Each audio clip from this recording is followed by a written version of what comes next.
Hi hello అండి, welcome to Nawaz kitchen. ఈరోజు special చిక్కుడుకాయల తాలింపు అండి.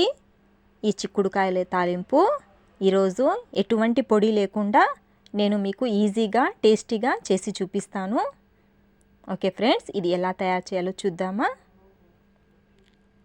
ఆయిల్ వేసుకోవాలి. 4 స్పూన్ల ఆయిల్ వేసి వేడయ్యాక ఆవాలు,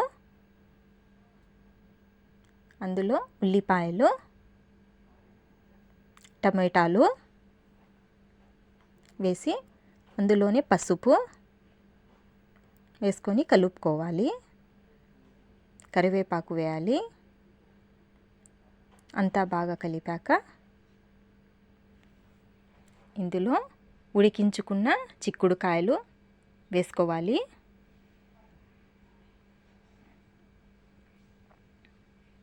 ఇందులోనే ఉడికించిన బంగాళదుంపను కొంచెం చిదిమి వేసుకోవాలి.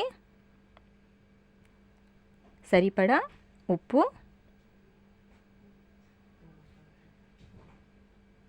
వేసి బాగా కలుపుకోవాలి. ఇందులోనే సరిపడా కారం వేసుకోవాలి. 2 స్పూన్ల కారం వేసినాను. వేసి కలిపి ఇందులో మ్యాగీ మసాలా మ్యాజిక్, ఇది ఎటువంటి పొడి లేకుండా ఇదొక్కటి వేస్తే చాలండి. మ్యాగీ మసాలా వేసి బాగా కలుపుకోవాలి.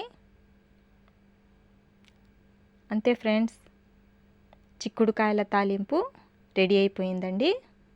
చూసారు కదండి, ఎంతో ఈజీగా ఇలా చిక్కుడుకాయల తాలింపును మీరు చేసుకోండి. ఇది చపాతీలోకి చాలా టేస్టీగా ఉంటుంది. పిల్లలకి లంచ్ బాక్స్లో కూడా చాలా ఈజీగా చేసేయచ్చండి. ఓకే ఫ్రెండ్స్, ఈ వీడియో చూసారు కదండి. ఈ వీడియో నచ్చినట్లయితే ఈ వీడియోకి లైక్ చేయండి, షేర్ చేయండి, సబ్స్క్రైబ్ చేయండి. Thank you for watching.